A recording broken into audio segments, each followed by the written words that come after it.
ประตูที่3มายูดิฟี่ผู้เล่นของวาเลนเซียทีมออกข้างไปทุ่มเข้ามาแดนกลางมาที่โทนผู้เล่นของวาเลนเซียเคลียร์ยาวขึ้นมากรรมการเป่าเป็นบอลฟาวล์กับ WAG สกอร์ยัง2-1แล้ว WAG คือนำวาเลนเซีย2-1เวลายังอีกโบโดนนะใจจดใจจ่อ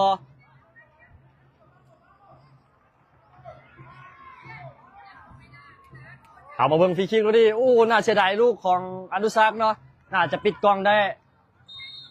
เอามาเบิ่งลูกนี้ฟรีคิกลูกนี้เปิดเข้ามา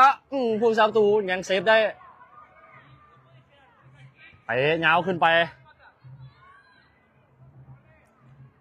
บานที่ยังเคลียร์ได้บ่เขียออกมาที่ทางสนาม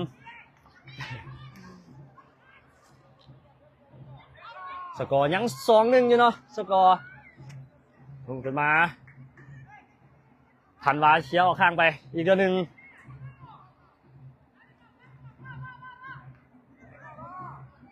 ผ่านที่หมายเลข2วาเลนเซียให้คืนมาหมายเลข2จะโยนมันยังไม่โยนเหรอยังเล่นผ่านโทนบีบกดดันเลยนะโทนผ่านมาที่หมายเลข3เอาบอลลงให้เข้ากลางเอาซักดักบอลได้บอลที่โทนโอ้โหถือปั้มนะ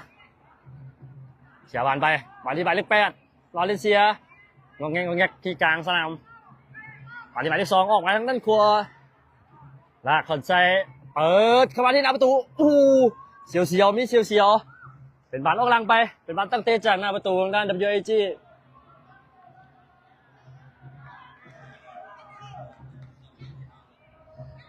กรรมการว่าจะได้เนาะยังโบเป่าเบิดบ่กรรมการมาจะทีหมายเลข7เอาก่อนนะถึกกล้วยจิ้มออกไป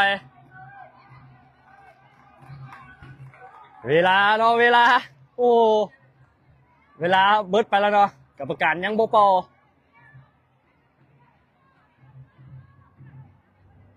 เป็นบอลยืนของทางด้านวาเลนเซียเอาขอให้ปานเตะมุมเนาะ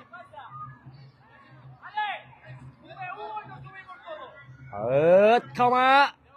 โบมีไผ่เป็นบอลออกข้างไป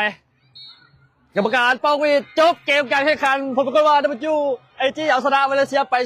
2-1เป็นแชมป์ในรายการมิกฟุตบอล7ในรุ่นอายุบ่เกิน10 ปีเนาะโอ้โหมาคว้าแชมป์ที่ประเทศสเปนเลยเนาะสำหรับ WAG ในรุ่นบ่เกินอายุ10 ปี WAG เอาชนะวาเลนเซียไปเนาะทีมเต็งจากสเปนก่อนจะเข้ามาพร้อมนี้เนาะวาเลนเซียกินแอตเลติโกมาดริดเนาะ